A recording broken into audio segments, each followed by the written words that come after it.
A Rabbit's Paris Adventure. Once upon a time, there lived a cheerful little rabbit named Coco. Coco had always dreamed of visiting Paris, the city of lights. One fine spring morning, with a tiny suitcase packed with carrots and a little hat on his head, Coco hopped on a plane and set off on his very first vacation. As soon as he arrived in Paris, Coco's eyes sparkled with excitement. His first stop was the Eiffel Tower. Standing under the tall iron beauty, Coco tilted his head all the way back to see the top. He rode the elevator up and looked over the whole city, the rooftops, the River Seine, and the twinkling lights. Magnifique, he whispered happily.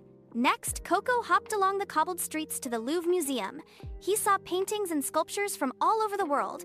When he stood in front of the famous Mona Lisa, he tilted his ears in curiosity. Why is she smiling like that? Coco wondered with a grin of his own.